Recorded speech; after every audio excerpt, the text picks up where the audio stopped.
It's a hot, sunny afternoon in the middle of September, and my mother and I are visiting Herculaneum and Pompei, two towns that met their end nearly 2,000 years ago, when Vesuvius erupted and covered them in a thick layer of hot ash. The workmanship, the skill, the imagination that's on display is breathtaking, and nothing I had heard about with Pompeii, nothing I had imagined, came anywhere close to visiting the towns in person. Paintings from the bathhouses, so beautifully done. Frescoes done in just one day. Impluvium, in the middle of a room of a family home to catch the rain. Sergio, our guide, who was passionate about his subject and who said, "You will not believe the beauty you are going to see." This was just before we entered this room, full of exquisite murals. And he took personal offence at the clumsiness of the workmanship done by the first explorers in the 18th century. See these holes in the walls? As Sergio said, "The king of Napoli, the stupid king, he wants everything for himself. And the stupid workers, they did not care what they do. So they just bash a hole through the wall," which they did. And they did not even care if there was a door just nearby. Well, I suppose they didn't look. So Sergio found this hugely offensive. He took personal offence. Here's a drawing of some of the fish that the townsfolk of Pompeii would have enjoyed. And the Italian government has done a really fantastic job of making things as nice as possible and as original as possible. I love these long, long walkways through the town. I did some drawing. I stood against a wall and I drew this thermopolium. This is another one. This is where, sort of like a fast food joint, as they call them when you go around with the guide, where food is kept in those big amphorae and kept warm by the thermal mass. Look how well preserved they are. The countertops are made of shards of marble. They could have been laid yesterday. Some of the statues are a little bit on the, I suppose, raucous side. Now these are copies, but they're identical to the originals because I went to the nearby museum next to Herculaneum and I had a look and I couldn't see any difference at all. Look how finely made they are. Now Herculaneum isn't very far from Pompeii and it's a little bit better preserved than Pompeii, and I wish my mum and I had hired a guide to tell us more about what we were seeing. This is a baker's shop. This is where the people stood and bought their bread, and this is where the bakers sorted out their bread, taking it out from underneath, I don't know, I suppose. And those broken roundy things, those are the edges of bits of ovens. Wait now, there's an oven coming around here. There you go, that's a bread oven. And any wood that you see, you might think it's reconstruction. There's another bread oven. You might think it's reconstruction, but it's not. It's carbonized wood. I wish I'd known that when I was looking around. All that wood you see, it's original. And that's my mum walking along one of the roads in Herculaneum. And you can see the way the road is set down from the pavement and it's cambered. You see, I tried to draw the camber to allow the sewage to travel down either side. The mosaics were so beautifully done, and I don't know how, but they don't mind the public tramping all over the mosaics. Some of them are not allowed to walk on, like that Cave Canon, Beware of the Dog one that we saw at the beginning.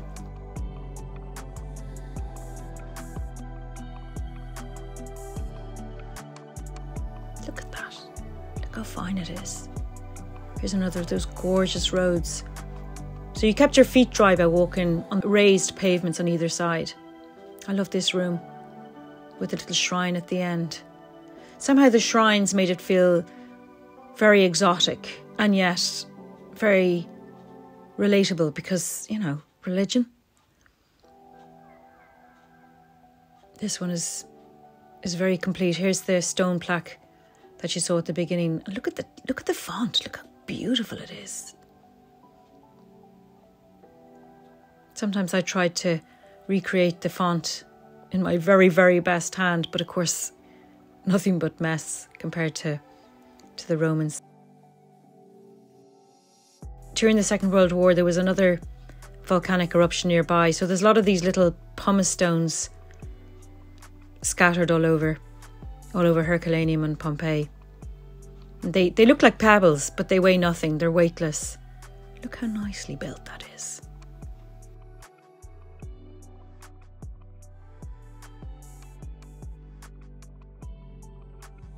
Just next to the site of Herculaneum, there's a little museum which has some beautiful objects like that snake bracelet made out of solid gold on the boat. In the Naples Museum itself, there are treasures galore.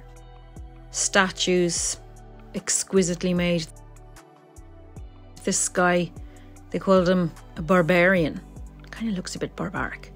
But the mosaics were the things that took my breath away. Up I trotted to the mosaic area without any idea of what I was going to see. All of these are taken from Pompeii and Herculaneum. Everybody was just enchanted. Here's another guard dog mosaic.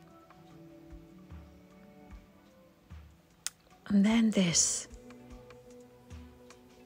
I nearly lost my breath. This is a mosaic from Pompeii, and I've loved it since I was about 5 or 6 years old.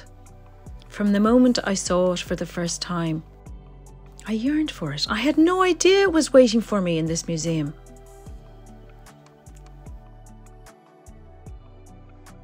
Look at these beautiful mosaics. Look at this girl. Look at her face. Then there's the room where only over 18s are supposed to go, and there's some pretty wild things in there.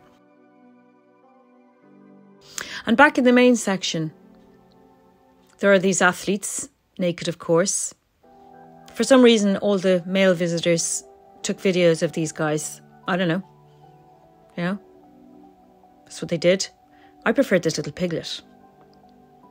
I just loved this little piglet. There was something about it. I just loved its smooth little black body.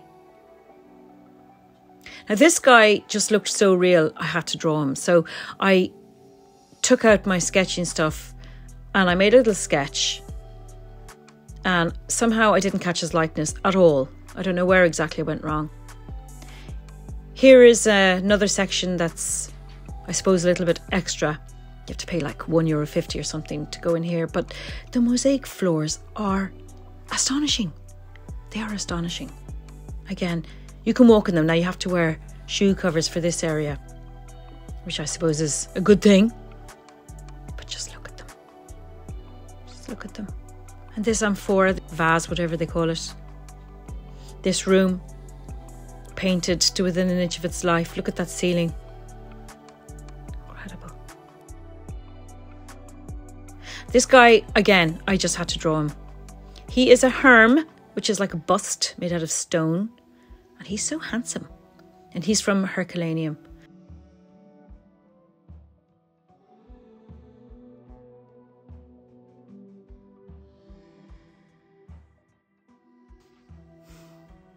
Now, despite the fact that I spent a good 2 hours in Naples Museum, I really, really want to go back. I made the mistake of going around the museum by myself instead of with my mum in a moment of just bad judgment. So I really, really want to go back, and I know my mum would love to go back as well. I really, really also want to go back to Pompeii and Herculaneum because there's so much more to see. I want to go back to Herculaneum with a guide who knows what he's talking about, and I just love Pompeii, and there's so much more to see there that I didn't see. It's just so exciting, just so exciting. And I suppose the overriding impression about all three places was the feeling of just common humanity with these people who lived 2,000 years ago. Apart from the incredible skill and the incredible beauty that we found, they're just like you, they're just like me. And that was very arresting. It's so worth the trip, and you never know, I might see you there.